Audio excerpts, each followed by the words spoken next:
Good morning, everyone. Boker Tov and Shavua Tov. This past weekend, the IDF eliminated the Prime Minister of the Houthis with 12 ministers, practically the entire cabinet during a meeting. In addition to that, they eliminated the spokesperson for Hamas in Gaza. There's been no announcement yet. Well, I guess they don't have a spokesperson. Well, this week's Torah portion begins with the verse, Ki tetzei lamilchama al ovecha.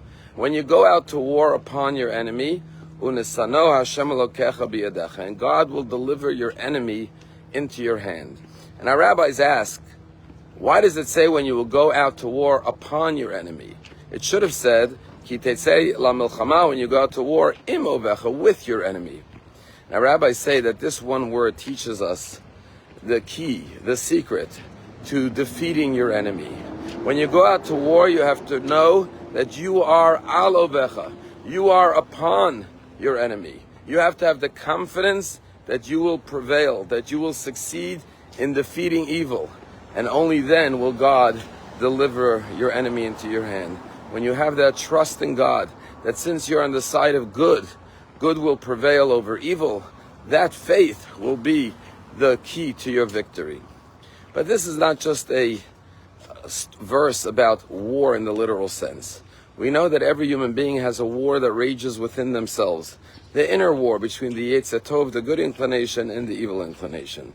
And especially during this month of Elul, as we prepare for the high holidays, we think about the battle of our inner good and bad, and how to defeat the Yetzer Hara, our worst enemy from within. And the answer is once again, Al ovecha. Know that God stands with you in defeating the negative traits and habits within yourself. And therefore have faith, have confidence. Be secure in the knowledge that if you put forth your effort, you will prevail, you will succeed. And when we watch the IDF have the courage, have the strategy, the skills, and the confidence, and the faith in God to overcome so many enemies since October 7th, in the most boldest, daring, grand operations that are startling and awesome, it has to inspire us to say, surely we can find that same selflessness, that courage, that inner strength to overcome anything negative in our own lives.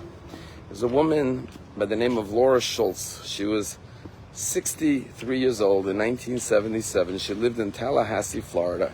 And she was in her kitchen when suddenly she heard a 6-year-old grandson crying, screaming outside.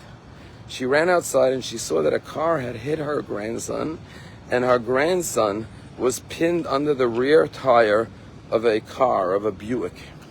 She ran over to the car, the 63-year-old woman, and lifted up the rear of the car. And then holding up the rear of the car with one hand, with the other hand, she pulled her grandson out from beneath the car.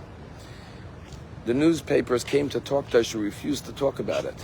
It was only a few years later that she sat down with a psychiatrist by the name of Dr. Charles Gottlieb for an interview. And when he asked her, why didn't you talk about this? Why did you refuse to talk about this story? And she said, because the story frightened me. It made me realize how much potential I have within myself. And I asked myself, if I had all this potential all my life, was I living beneath my true capabilities and potential? What could have I achieved had I known my true inner strength and abilities? And inspired by this, she went back to fulfill a lifelong dream. You see, Laura, when she was a young woman, she had gone to college with a dream of finishing her degree.